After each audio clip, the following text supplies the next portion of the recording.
Episode 28. Fakta baru. Carolina merasa sangat takut saat kelepasan berbicara seperti tadi. Seharusnya dia tidak mengucapkan hal yang selama ini tidak diketahui oleh siapapun. Sepertinya dia akan diinterogasi lama oleh Vincent setelah ini. Bagaimana ini? Vincent pasti tidak akan membiarkanku. Jangan sampai dia curiga seperti ini. Kenapa harus salah ngomong sih? Batin Carolina. Sedangkan Vincent masih terkejut mendengar fakta baru dari Carolina. Dia dengan jelas mendengar ucapan wanita itu yang mengatakan telah menabrak seseorang. Vincent mendekati Carolina dengan kilatan amarah di matanya. Carolina langsung tertawa untuk mengalihkan situasi yang rumit seperti ini. Katakan padaku, kapan kamu menabrak seseorang, Carolina? Tanya Vincent menatap tajam ke arah Carolina. Itu sudah lama sekali, sayang. Pada waktu aku masih high school, aku masih SMA. Tapi untung saja orang yang kutabrak baik-baik saja. Jawab Carolina gugup. Dia takut kalau kecurigaannya selama ini benar.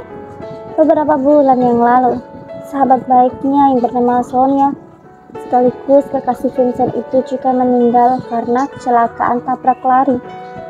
Carolina juga menabrak seseorang di malam hari dan waktu dan tempat yang hampir sama saat ditemukan Sonia mengalami kecelakaan. Bisa jadi orang yang ditabraknya itu adalah Sonia, karena pada saat itu Carolina langsung pergi dari tempat itu dan tidak melihat siapa yang ditabrak olehnya. Di masa kesedihan Vincent yang begitu terpuruk karena ditinggalkan oleh wanita yang dicintainya itu, Carolina selalu datang menghiburnya. Wanita itu memang sudah lama menyukai CEO di perusahaan nomor 1 di Amerika itu. Pada akhirnya, karena saking terbiasa bersama, lama-lama Vincent mulai nyaman dengan Carolina dan menjadikannya sebagai salah satu wanitanya. Sudah lama. Apa kamu yakin, Carolina? Tanya Vincent, membiarkan lamunan wanita itu. Tentu saja, aku sangat yakin. Karena aku yang mengalami hal itu. Kalau tidak percaya, tanyakan pada mamaku, sayang. Jawab Carolina dengan tenang. Vincent menjauhkan wajahnya dari Carolina. Dia itu berjalan ke arah sofa dan duduk di sana dengan pikiran yang kacau. Sayang, Vincent mengangkat tangannya seakan mengatakan bahwa Carolina harus berhenti berbicara. Pulanglah, Carol. Aku sangat sibuk. Ujar Vincent memijat keningnya yang sangat pusing itu. Baiklah, aku pergi sekarang.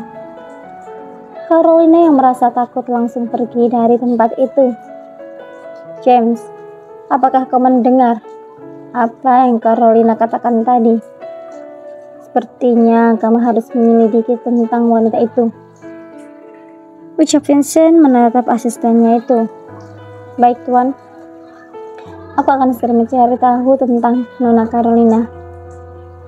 Jawab James. Tiba-tiba Vincent teringat Agnes.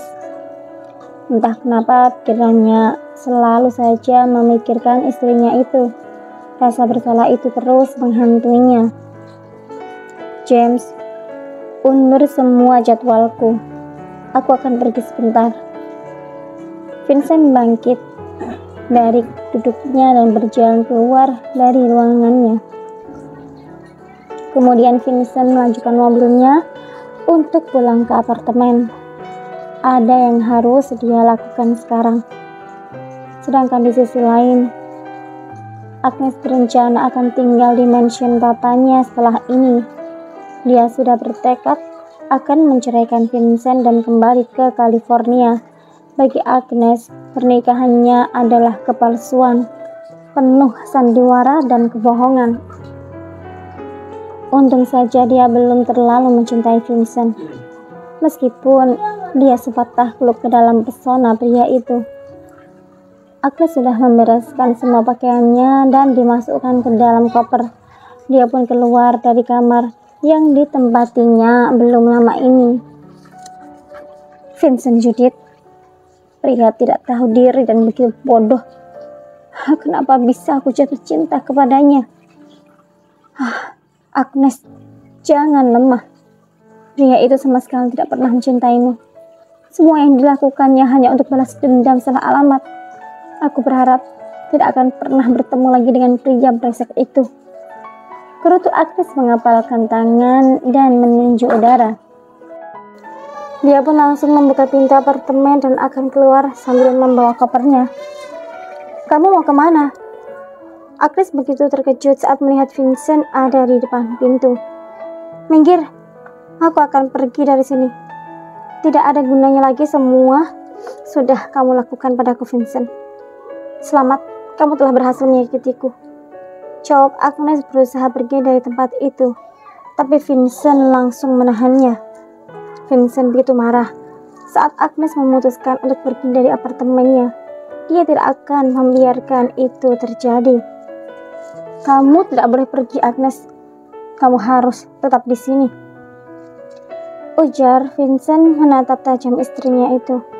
Mata mereka beradu pandang, saling mengunci tatapan masing-masing. Vincent bisa melihat mata Hazel itu penuh kekecewaan dan kemarahan. Tapi tidak untuk Vincent. Agnes bisa melihat tatapan pria itu yang sendu dan menyiratkan kesedihan. Untuk apa aku di sini? Semuanya sudah jelas. Pernikahan ini hanya pernikahan palsu dan juga kamu sudah membuatku sakit hati, Vincent. Atau kamu memang ingin aku meninggal di depan matamu suatu saat nanti? Teriak Agnes. Tatapan Vincent melemah. Dia tetap tidak mau kalau Agnes pergi. Pernikahan kita bukan palsu. Semuanya itu asli, Agnes. Tegas Vincent. Dia itu mengambil koper Agnes dan langsung menarik istrinya masuk ke dalam apartemen. Lepaskan aku, Vincent. Apa yang kamu lakukan? Aku tidak mau kembali ke apartemen sialan ini, teriak Agnes. Vincent masih terus menarik Agnes dan langsung membawanya ke dalam kamar mereka.